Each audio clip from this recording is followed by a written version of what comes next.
This episode of the Restoration Today podcast is brought to you by Weilander. Stressed about hiring and recruiting? Tired of outsourcing hiring needs to companies that just don't get it? It's time to discover the recruitment process that will change your company. Weilander's team of recruiters understands the restoration industry and partners with companies across the U.S., filling hundreds of full-time positions every year. The Weilander process is transparent, proven, and cost-effective. Learn more at weilander.com.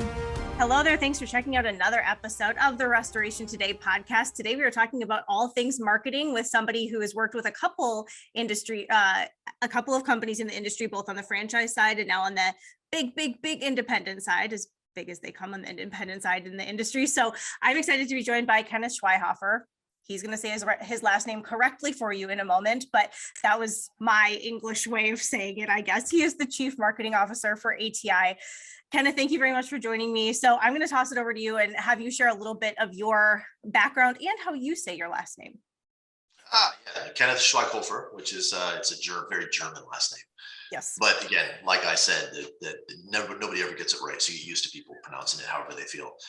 But yeah, so my background, I've been in marketing for about 25 years. Interestingly enough, my first degree was in architecture, and I practiced as an architect for about 5 years out of Texas A&M, and then went back and got my MBA from University of Texas and went into marketing from there. My marketing background was more in the CPG space. So I was over brands like Lysol, Airwick, Mucinex at a company called Reckitt, and worked for their global company, the global headquarters out of London. So I lived in London for about 5 years during that process, and met my wife, who worked there for 17 years as well, and is also a marketer, and probably a better marketer than I am, if you want me to be honest. So you just get used to these things.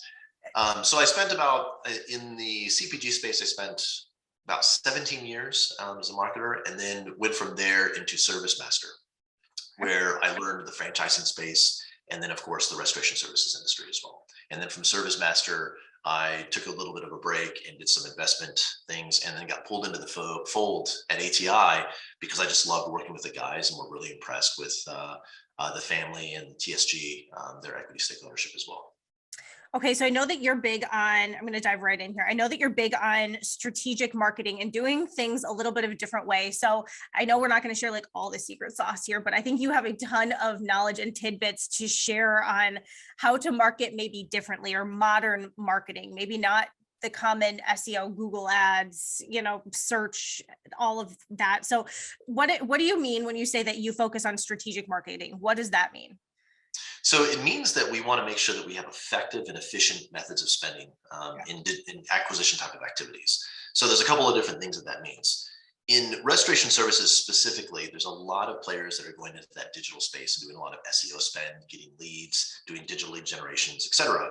But when you look at the average conversion rate from leads into actual jobs, that conversion rate is less than 0.5%.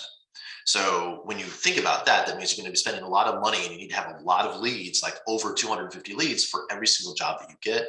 And that cost per lead becomes prohibitive in a lot of cases. Mm-hmm. In some cases, depending on which platform you're on, and if you're not as efficient as you could be in that digital space, I've seen some results where lead to conversion is actually less than 1/10 of 1%.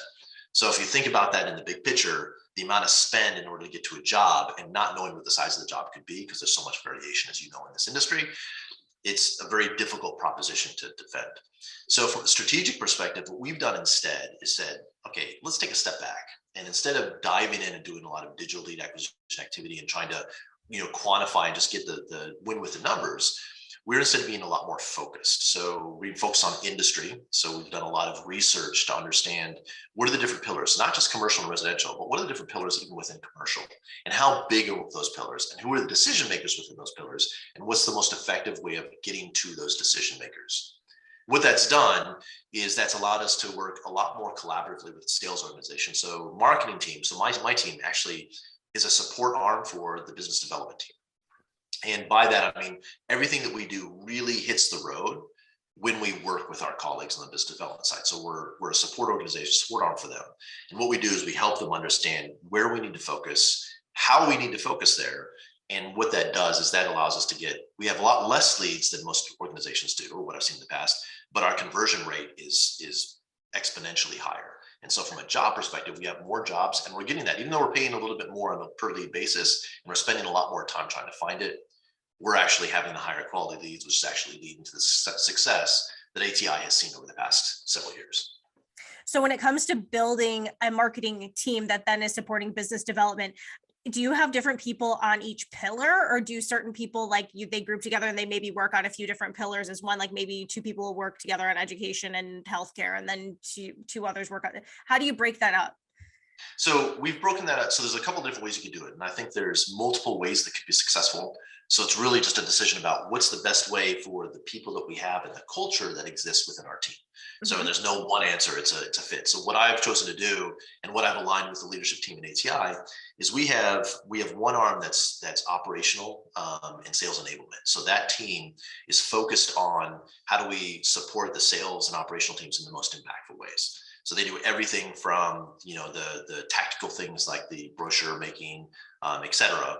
And then they're also connected to the research components and the other side, so that they know like what the language needs to be, what the focus areas need to be that drive the most impact, and what the pillars are that we're focused on. So we don't split the team up by pillar. We split them up by sales and operational enablement. We have a graphics team, we have a digital team, we have a social team, and then we have like an RFP team that focuses on RFPs. And what I find for me in the way that I've operated in the team is that we've seen a lot of success in people having clear focus on the responsibility, but then connect it to everybody else so they can share the insights and knowledge that are specific to a pillar. Does that make sense? Yes, it does. So, okay, I think when people think organic marketing, they often think old school, like brochures, something actually tangible, right, as organic marketing. What does organic marketing mean and look like in a digital world? So organic marketing is a really tough nut. The reality is that like everybody defines organic marketing in different ways. Yeah. For us, the way we define organic marketing, so we have two different focus areas. We have M&A focus, which is about how do we actually focus on growth in the organization, and Jeff has really run that team like tremendously. And so he's done a lot of targeting. I know you've talked to him a lot, but he's focused on that acquisition activity. We've segregated out the organic component, which is how do we actually drive the growth on our like-for-like basis for our existing offices. And so when you talk about organic marketing, there's a lot of different components, and I think every arm touches it in some way. And that's more about focus on who is our current customer, what is the current market that we live in and work in, and what is the most impactful way that we can actually drive that business growth. Mm-hmm. So for example, if we have consumer segmentation research, which we have, that says, facility managers in the Southern California area have a really strong focus on safety, right? Which is true. And I think I can say that openly because most people know that already. Like safety is their number one concern, hands down. So anybody that's done segmentation that's geographically segmented out will know that. Well, then we know that all the assets that we build for the sales team need to be focused on safety. Any sort of digital activity that we need to have has to have a safety component to it. And any sort of white papers or research need to be focused on safety. And what that does is that allows us to resonate more strongly with the facility managers of a certain pillar within Southern California. And then we can reference those in our touch points, because at the end of the day, and I'm acutely aware, and most everybody is aware, that restoration services is one of the few industries that is still primarily driven by the relationships. Yes. And so everything that we're doing for marketing is not about how do we become more sophisticated and how do we become the digital leaders. That's not my interest. My interest is how do we actually become the best relationship for our facility managers, and how do we help our business development team, which are that direct contact with facility managers. How do we give them the right tools or the most effective tools to facilitate the relationship that they have, which helps us in the long run building the robustness of the business for us. Okay, so you hinted on this a little bit, but I'm curious for you to dive in a little bit on data and how you use data to drive your marketing strategies to reach who you want to reach and not have so much, maybe fluff and extra reach on the outside that you don't need, like how to be super targeted. So, we won't give you the secret sauce of what we're looking at, because I believe that what we're doing is unique, which is one of the reasons that we really like it. But we're really diving in to understand not just how do we segregate out commercial versus residential, but we're looking at specifics. How many schools are there in the US? How many schools are in a specific state? How many schools are within 2 hours of our ATI offices? For that state, what is the incidence rate for fire incidences, incidence rate for water, and incidence rate for mold, or any sort of other activities like asbestos or anything else that's within our industry for schools specifically. And then we extrapolate that to say, okay, this is the size of that industry for that specific pillar. So education being a pillar. Yep. Then we go back and say, okay, how do we put all those? So we do this for all the industries. So we know every building in the US, and we've looked at so many different data points. We segmented them out. We've got industry incidence rates for each one of those pillars for each state. And we've extrapolated this big model to say, okay, this is what the size of the industry is. Once we've done that, then we say, okay, let's look at our business. Is our business really matched up with the growth, number one, and the size, number two, of where these instances take place? So do we have the right operational capabilities? Do we have the right sales teams in place? Do we have the right relationships? Do we have the right MSAs, like service agreements, with these key stakeholders that allow us to grow that way? And then how do we balance the key stakeholders that are national led versus the ones that are local led? Because one of the things that came out of the segmentation is different pillars actually operate in different ways. In some pillars, the decision is made on a local level, right? Which means you have to have a relationship with the local players. In other industries, that decision is made at a national level or a regional level, at which point we need to have a relationship with the national or regional players. So there's all these complexities that exist, which make it really interesting to me because I love the data. So we've kind of mapped all those things out, and we're activating, slowly but surely upon each one of those to really identify where do we want to focus. Because we fundamentally believe that if you just randomly take everything that comes at you, you're never going to really drive growth. That growth is when you own a specific segment, and when you become the go-to company for something like multifamily or something like, preschools, or however you want to segment. I won't tell you how we segmented it out, but we've got a segment that tells us where we want to grow and why. And what's even more interesting is that those segment focus areas actually even can change from office to office based off of the environment around that office.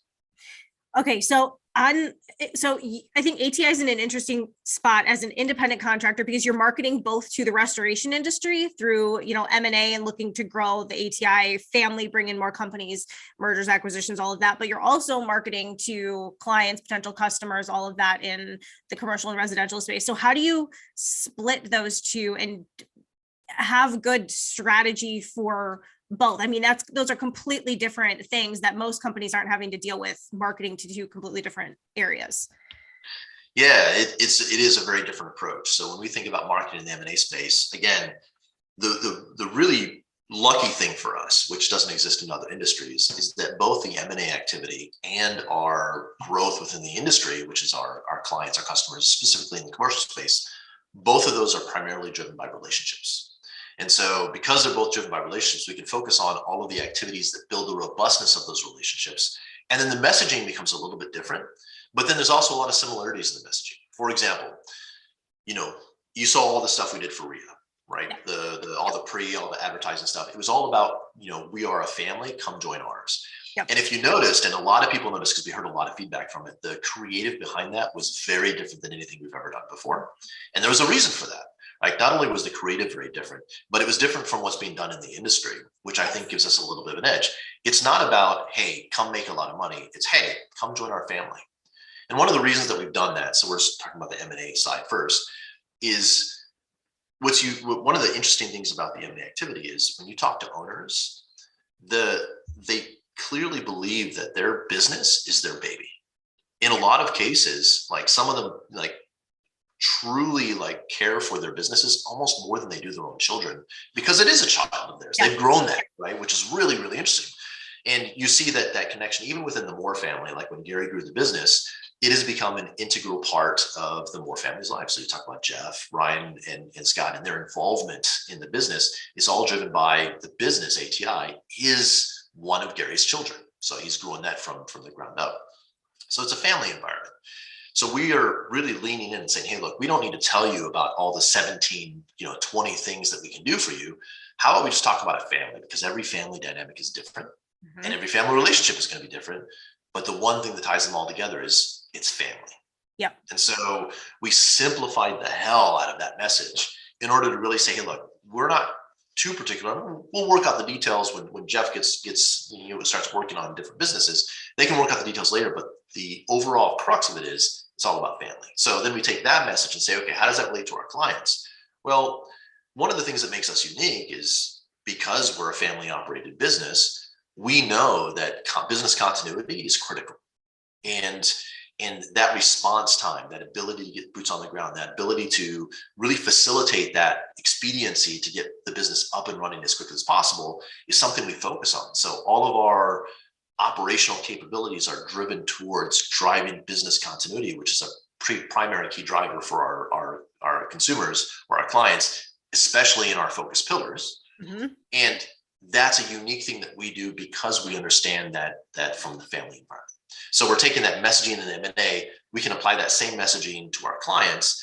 And then it's just really about building that relationship, acknowledging that relationship is going to be different in every single situation. However, it all dials back to family. It's the same thing. You have brothers and sisters? Do not. I have one brother and 3 sisters, and let me tell you, my relationship with all of them is all completely different. So I have one brother who's a wildcat truck driver, like party animal, etc. I have sisters who are, and I'm very square. I'm not a very fun and exciting person, but my relationship with each one of my siblings is extremely different. However, at the end of the day, they're still my brothers and sisters. Right. And that will never change. So it's the same thing in business, where when we think about, we have some partners we want to acquire, and then we have some clients, it's still part of the family. It's just different relationships. So that's how they tie together. And that's how we try to keep them the same. I've liked that you guys have owned and run with the family marketing, because there are other companies that have shied away from that and gone like, no, we're not a family, we're a team. We don't want to address ourselves as a family. But I think in today's world, especially as like we just went through COVID and the society is changing so fast, and those relationships are important, and having that kind of personal feel of family versus team is, anyway, I've found that interesting. Okay, I'm a little curious your take on social media. Everything's changing. There's always these new platforms, and so keeping up with that, especially as you and I are getting older, right? And so as marketers, I find keeping up with social media platforms is like, I don't want to kind of thing, like we have to. But what social media platforms do you market with? What do you find is the most fruitful for our industry? I have my take on that, and I'm curious what your take is. Yeah, so social media is a nut. Like it's this big animal that not a lot of people have figured out how to use properly. And I will say that ATI, we haven't figured that out either. So I don't believe that our current approach is the right approach. In fact, we have baking in the background, which I can't talk about today. We have baking in the background a whole new strategy and approach to social media that is going to be executed, more towards the end of the summer when the hurricane season starts up. So what we're doing now is not the same thing we're going to be doing in the future, and that's because as we've leaned in, we're working with a couple of key stakeholders and a couple of research firms that have given us some insights as to how different consumers are leveraging social media. So right now, we're doing similar messaging that's slightly changed and adapted for the different platforms, the standard platforms that everybody's using, Instagram, LinkedIn, Twitter, etc. So we use the standard platforms. However, right, then in the future, one thing that we've seen in the industry is that every platform is being used by a different group of people. Yeah. Amazingly enough, it's not being used by the same. It's only the marketers and the people that are interested that are leveraging all platforms. Yep. The consumer base is actually different. They've segmented out because nobody can keep up with all the platforms. Yes. That's interesting point number one. Interesting point number two is they're using the platforms in a different way, which means that the messaging for one platform won't work for the other. So we're in the process of trying to figure out what that means for us. And so we're going through the planning process. In fact, next week, we're having a big marketing planning meeting that's going to include even our private equity partners. So we can actually talk about like what we're going to be doing. And social media is one of those topics we need to figure out. We don't have it perfect. I have a point of view, which I'm going to keep reserved for now because we're sharpening what we want to do. But I've seen a couple of players within our industry that do it different ways. Mm-hmm. And some of them seem to have some successes. Some of them are using this in order to drive awareness, which is an interesting use. Some of them are using it for to preempt like active events or event activity when a hurricane comes in or when something comes in. Some of them are using it just as general messaging. Mm-hmm. And then one of the issues with that is you look at this, say, okay, what's the fatigue factor, right? Where people just scroll over, because fatigue factor is one of those elements you're not hearing a lot about now, but I think in the next 6 months, you'll definitely hear a lot about fatigue factor on social media platforms. So what we're doing now is not what we're going to be doing in 6 months, because we've already acknowledged that our current approach is not driving what we would need out of it. However, I think there still is a role that social media plays, especially in this environment. It sounds really crazy to say, but Elon Musk taking Twitter private, like that in and of itself, that happens in a year, that's going to change the dynamics fundamentally. So because, the regulatory restraints on a public company are very different than a private company. Yeah. So how we leverage and use those platforms will be different, because how the consumers use and leverage the platforms will become different. One of the other things that's a headwind that everybody should pay attention to is there is now a general acceptance that the algorithms being used for social media have basically created this division among society, where people are no longer accepting of other people's opinions. People are now becoming polarized, where people say, hey, like, if you're not with me, you're against me. I mean, think about all the what's happened in politics, even in the past, 5-10 years. It's a very interesting space now that not just society in general, right, has started to accept that this has been created by social media. I think we also have to be aware that there's going to be a change to not only how social media is used, but to the effectiveness of it when people start to realize that some of their opinions have been crafted by the content that's been catered to them.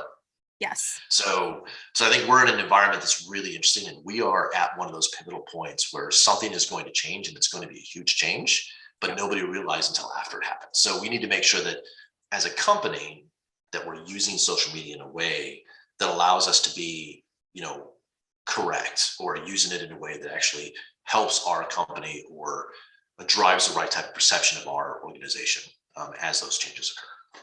I agree. I think you have to be so purposeful and deliberate with all of your marketing at this point, because offline we were talking about burnout of different things, and you just talked about the fatigue factor. And I think with emails, we get so many emails, marketing emails into our inbox, and if you aren't becoming a brand that people actually want to look at and open, they're going to see that when it comes in and delete, it's gone, like out of their headspace. And I think I found that with print, print was kind of going under. And then I think with the pandemic and recently, people are getting fatigue over devices and tired of looking at their devices. So then print, even like books and stuff, they find that millennials and 25 and then way younger, like 25 and under, they prefer having a tangible magazine, having a tangible book now, because people are so tired of looking at their devices. So it's going to be a constant evolution of how to market and reach people. Yeah, even our printers. So we have a couple of printers we've been looking at because we're looking at making some changes, and even our existing printers, they're all talking about how they have no inventory, like none, because everything has gone such a different direction than what was expected. Even the inventory that's in the warehouse is just unusable. So let's talk about even flat versus glossy. If you want to do something that's flat, good luck finding inventory. It'll cost you twice as much. And then so now, the printers, et cetera, are looking at different processes of taking glossy, which still there's a reduction of inventory, but it's not as bad as on flat, because everybody wants flat. And how can they actually chemically address it so that you can get a flat aesthetic out of a glossy, substrate? So there's even that happening. So we've also had those discussions, because even our business cards. So if you saw, I don't have it with me, but even our business cards, like, they have to be done differently just by the different perceptions of consumers. And it's been a really interesting journey to see all those different things changing simultaneously and being able and needing to address them very quickly, but not too quickly that you create too much disruption. Okay, so let's talk about like internal team strategy. So you're in Memphis. ATI is everywhere. That's not where ATI is headquartered. So how do you keep your marketing team engaged when you're all different places, meeting over Zoom? Lots of changes going on, internal changes, strategy, all of that. How do you stay engaged and connected? Yeah, so we're remote for now. We intend on going back, because there's nothing that beats that in-person, connection, right? So we try to have some touch points where it's in person, but we do have people on the team. Like I've got one of my directors is based in Maryland. I've got somebody based in Denver, somebody based in Illinois, and so there's a couple of different people all over the place, right? Even even down as far south as Dallas, as far north as Chicago. So there's a lot of different dynamics going on. So as this pandemic unfolded and we started to move away from in-person type of activities, my approach has always been, how do we actually drive engagement? Because the idea is you will always work better with somebody that you know better. And so those dinners become really important. Those team building events become really important. And even little things like what's behind me, the Scrabble board, that literally was a product of needing to drive engagement with the team. And so we have, a Scrabble game, and you can see it. There's one going on right now, which we're relatively at the beginning of the game, so there's not a lot of words on the board yet. But we have this process where it's supposed to be every meeting, although the team that's up right now, which is Team Beetlejuice is up. No, Team Tomato is up. So team, they love their team names, by the way. So we're supposed to be doing one move per meeting. Okay. And one of the disadvantages of this for the game of Scrabble is everybody gets to see everybody else's tiles. So if somebody wanted to play defensively, they could. But the advantage is you actually get people working together. So you literally have members of the team that are reaching out to each other to discuss what word they want to play. And then see that word in your letters.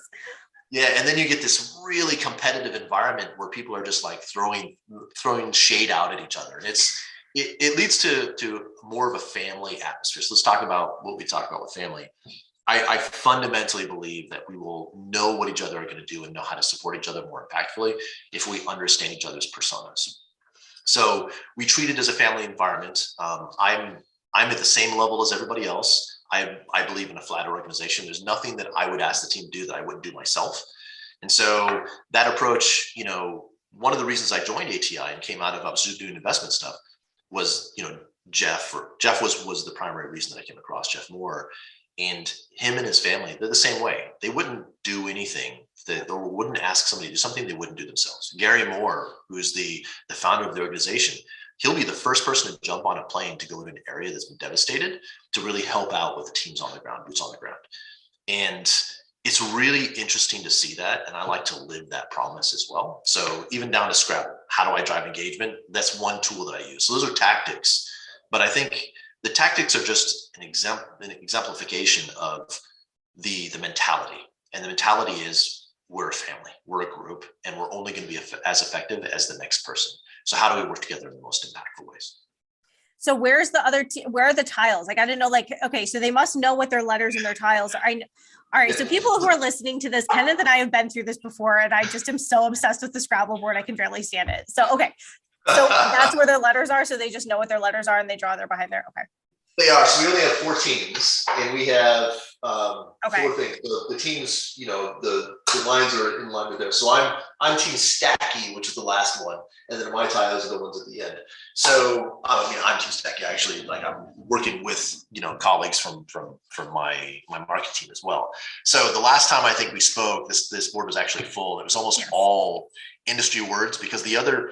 I wanted to make it a little bit more interesting. Mm-hmm. So we also have this rule where any industry term, like for example, you see windy on there, that's an industry term, right? So because it's an industry term, it's actually worth double what it's normally worth. So you get this dynamic where people are not only trying to win Scrabble, but they're trying to do it while adding as much industry terms as possible. Mm-hmm. And it's really fun, a fun tool to use. So I enjoy it. The team seems to enjoy it. We've gone through a couple of games. So, that's one of the tools, but I think that's just a tactic. Yes. The reality is it's the mentality. The mentality is, hey, we're a team. So even when it comes towards preparing sales presentations, if you saw my screens, like I've got you on one screen, my other screen, by the way, is a presentation that I'm working on that we're delivering tomorrow.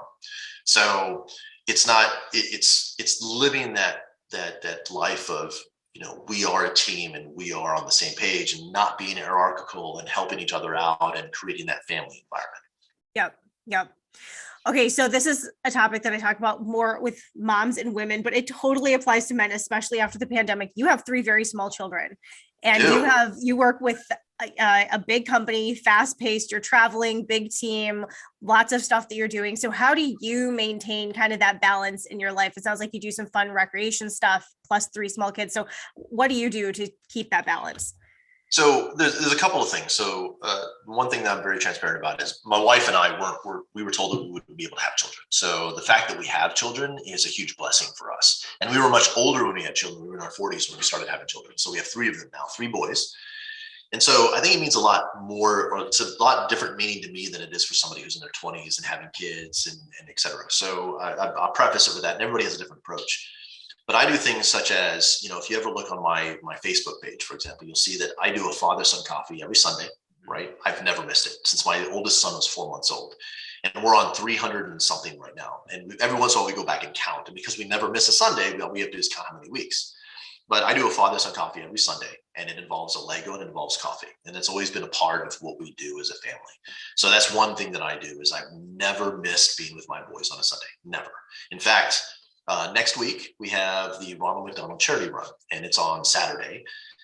And literally, I am going to be flying home at 6 a.m. on Sunday morning after that Ronald McDonald event that's in Anaheim to make sure that I can have a coffee with my boys before they go to bed on Sunday, because it's not an easy thing to travel. So I've never missed it. Don't intend. This is one thing I do. And then it's little things like my wife, you might hear her scrambling around downstairs right now because one of my boys is already finished with school and the other two are not yet. So one of them's home. But when it comes to picking them up from school, taking them to school, cooking dinner, my wife doesn't cook. So I literally, when I'm in town, I cut everything off at 5 o'clock. And my team knows this, leadership knows this. At 5 o'clock Central Time, I walk downstairs and it's family time. I'm back online at 7:30 after we put them to bed. Yep. But that 5 to 7:30 is a sacred time for me. So it's really paying attention to all those things, because today's world is not the same as before. No. In the before world, and my wife is a stay-at-home mom, and I'll tell you, even still, we have the benefit and privilege of having her as a stay-at-home mom, but it's not a one-person show, and it can't be, not in today's world. So I love being involved with my boys. I love the way it seems to resonate with them. And so it's everything from the dinners to the Sunday coffees that we always do, to the phone calls before they go to bed every night if I'm traveling, just to make sure that we maintain that connection. Yep. I agree with that. I love it. And I'm assuming they don't drink coffee. I'm assuming dad drinks coffee and they must be drinking like chocolate milk or. Well, they've got their cookies or the biscottis. I have a couple of, we take pictures every once in a while, and my wife actually puts pictures of our coffees that we do a photo book every year that she puts together. And there's always a spread of our father-son coffees. And there's plenty of coffees, plenty of photos where they're actually dipping their cookies into the coffee and doing that. But whatever it is, I took that DNA test, Ancestry, and found out that there's actually a measure that says whether you're prone to heavy drinking of coffee. I forget what the terminology. And I actually have the gene that makes me more prone to being a heavy coffee drinker. So I assume that my boys are going to have the same thing as me. Interesting. I did an ancestry thing. I'm going to have to look closer. That's right. Yeah, go look at the questions. I'll send you a screenshot of the one. I'll have to look up on my account. But yeah, there's actually a gene that makes you predisposed towards being a coffee fanatic. I love it. And I forget how they word it, but yeah, it was really interesting insight for me as well. But I'm pretty sure that my boys probably have that. I mean, I would think that my boys probably have that too. My 3-year-old already, like if he can get a stir stick or anything in my coffee to get a drink of it, he's like, I'm here. So, okay, you're 3, you don't need that, but yeah. Take a look. Okay.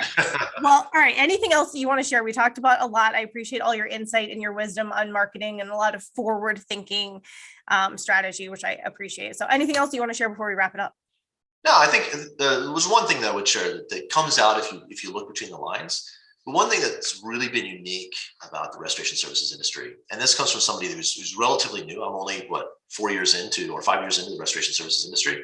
I spent most of my career in a space where marketing was like the thinkers and the strategy and really the go-to people for different things. And you don't have that in restoration services. In restoration services, most of the companies, the marketers, the ones who do the brochures, the ones that you go to when you just need something done, they're very tactical in nature. Yep. Even in the way that they do digital activation, they get approached by saying, hey, we need this many leads. And they go out and they do digital activation, which is a tactic to generate leads that they're trying to convert. So one thing that's really interesting is I'm hoping that the industry starts to get more sophisticated, right? And by that, it doesn't mean that marketers are driving decisions. I don't drive the decisions in the organization, right? It's a service industry, service team. And that's why sales and operations are really the drivers of this, and that won't change. But that doesn't mean that marketers can't be part of that, have key inputs as to where the direction should go, because marketers have access to data and should be data oriented. Yep. So I'm hoping that transition happens throughout the industry in general. But even so, I mean, maybe it won't, and then it gives us more of an advantage as we're doing it, in my opinion. But I hope that a lot of people look at marketing and start to understand the value and the credibility that can be brought to the table by allowing marketers to have a voice, not for the sake of having a voice, but to provide input as to what they've seen, because marketers observe things, consumer trends, both in keywords, search terms, insights, et cetera, that the general organization doesn't necessarily have. And that forward planning can really make a difference as to how we service customers in their, what I would say, the strongest time of need. When somebody's business is down, like the only thing they can think about is, business continuity, getting back up and running. So we are a critical component of that. And if we can be better at what we do, then we can, really evolve even the perception of the industry in general. So, okay. So I guess I do have one more question. How do you stay updated and continue learning yourself as a marketer and pushing forward with trends and stuff like that? How do you stay on top of things and keep learning? I always talk to agencies, right? Okay. Not because we don't use agencies for everything, but we always talk to agencies. Mm-hmm. It's really interesting to hear the feedback, because you always hear what the industry trends are. TSG as an equity partner is really great about connecting us with some of the big key stakeholders and providing insights. So that's another really fruitful place to look, so you can see what's happening. And then my network is all in the CPG space. So as everybody knows, or most people should know, in the CPG space, the marketers are the strategy drivers. Yeah. And because my entire network and most of my career was in the CPG space, I still get invited to a lot of the webinars, the podcasts, et cetera. And if you see what the really forward thinkers are doing, you can look at those activities and what the results of those activities are, and take a step back and say, okay, how does that apply towards what we do? The service industry is very different than the product industry, right? People don't have relationships with the service industries in the same way they have products. And you just think Apple. Social media, the questions that you were asking before, people want to engage with Apple on social media because that's a part of their day-to-day activities. They have a passion, they have a relationship, et cetera. People don't have relationships with their service providers, right, for the most part. And so how do you look at those forward-thinking initiatives and then take a step back and say, okay, how does that impact us? And what's the difference in how we do? So I stay current by just always watching and observing, making sure that I'm paying attention. And do I miss things? Sure. Of course I miss things. I don't get everything. But I think that's another thing that really is a strength of mine and of the marketing team at ATI, is we don't expect that we're going to be perfect. And we don't, and we know that we never will be. The question is, how can we continue to just sharpen it and get it better and have the slow moves that allow us to just get better and better every time. Perfect. Love it. Well, Kenneth, thank you for all of the wisdom and insight. I look forward to meeting you in person soon and continuing these conversations and seeing what ATI does. For more Restoration Today, visit our website, cnrmagazine.com, or find us wherever you get your favorite podcasts.